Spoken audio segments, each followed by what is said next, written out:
Hello viewers, আসসালামু আলাইকুম। Welcome back to Mahmuda's kitchen. আজকে তৈরি করব ব্রেড অমলেট পিৎজা, যেটা ব্রেকফাস্ট অথবা ইভিনিং স্ন্যাক্সের জন্য পারফেক্ট একটা রেসিপি। খুবই কম সময়ে ঝটপট তৈরি করে নেওয়ার মতো একটা ডেলিশিয়াস রেসিপি। চলুন তাহলে পুরো প্রসেসটি দেখে নিই।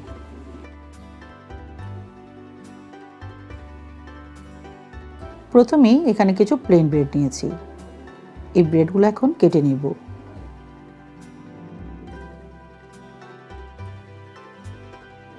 ব্রেড পিসগুলো দুই পাশ থেকে এইরকমভাবে কেটে ট্রায়াঙ্গেল শেপ দিয়ে নিয়েছি।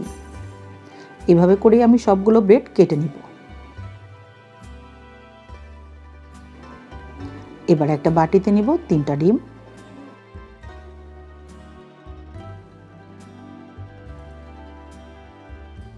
সাথে দিব 2টা মিডিয়াম সাইজের পেঁয়াজ কুচি, একটা মিডিয়াম সাইজের টমেটো কুচি, 5-6টা কাঁচামরিচ কুচি, হাফ চা চামচ শুকনো মরিচের গুঁড়া এবং 1/4 চা চামচ লবণ। সমস্ত কিছু একসাথে ভালোভাবে মিশিয়ে নিতে হবে। চলুন এবারে মূল রান্নায় চলে যাওয়া যাক। চুলায় একটা প্যান বসিয়ে দিয়েছি।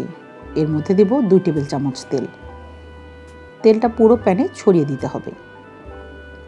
চুলার আঁচ লো হিটে রেখে পুরো প্রসেসটা কমপ্লিট করতে হবে। তেলটা হালকা গরম হয়ে গিয়েছে। এখন এর মধ্যে ফেটিয়ে রাখা ডিমের মিশ্রণটা ঢেলে দিতে হবে। এবার কেটে রাখা ব্রেড পিসগুলো ডিমের উপর বসিয়ে দিতে হবে। তারপর ঢাকনা দিয়ে ঢেকে 5 মিনিট অপেক্ষা করতে হবে।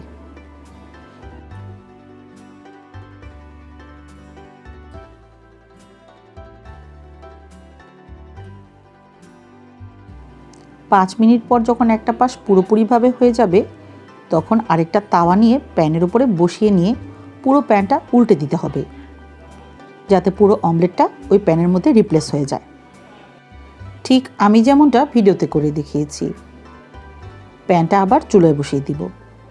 তার মধ্যে 1 চা চামচ তেল দিয়ে দিতে হবে। আবার পুরো প্যানে ছড়িয়ে দিতে হবে। এবারে ব্রেড যে পাশে আছে সেই পাশটা প্যানের মধ্যে বসিয়ে দিতে হবে। উপর থেকে টমেটো সস দিয়ে স্প্রেড করে দিতে হবে। এরপর চিজের একটা লেয়ার দিয়ে দিতে হবে। উপর থেকে কিছু জুলিয়ান কাট ক্যাপসিকাম দিয়ে দিলাম। তার সাথে দিব ব্ল্যাক অলিভস,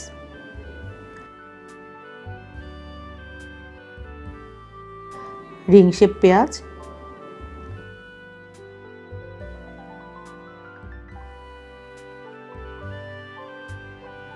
তার উপরে দিয়ে দিব ঢাকাইয়া পনির এবং মোজারেলা চিজ।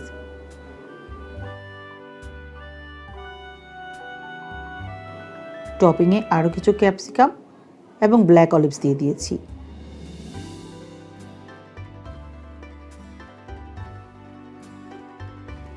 উপর থেকে কিছুটা অরিগানো এবং চিলি ফ্লেক্স দিয়ে দিতে হবে। আপনারা আপনাদের পছন্দ অনুযায়ী টপিং ডেকোরেট করে নেবেন। আবার ঢাকনা দিয়ে ঢেকে দিতে হবে এবং কুক করে নিতে হবে চিজটা মেল্ট হয়ে যাওয়া পর্যন্ত। আরও প্রায় 5 মিনিট কুক করার পর দেখুন চিজটা খুব সুন্দরভাবে মেল্ট হয়ে গিয়েছে। তো ভিউয়ার্স, তৈরি হয়ে গেল আমার আজকের রেসিপি ব্রেড অমলেট পিৎজা। অনেক সময় দেখা যায় পিৎজা খেতে ইচ্ছে করে, কিন্তু কষ্ট করে বানাতে ইচ্ছে হয় না। তো যাদের আমার মতো এরকম ক্রেভিং হয়, তারা এইভাবে কোনো ঝামেলা ছাড়ে পিৎজা তৈরি করে নিতে পারেন। রেসিপিটি ভালো লেগে থাকলে প্লিজ লাইক, কমেন্টস, শেয়ার এবং সাবস্ক্রাইব করে মাহমুদাস কিচেনের সাথেই থাকবেন। আর পরবর্তী ভিডিও আসা পর্যন্ত সকলেই ভালো থাকবেন, সুস্থ থাকবেন। আল্লাহ হাফেজ।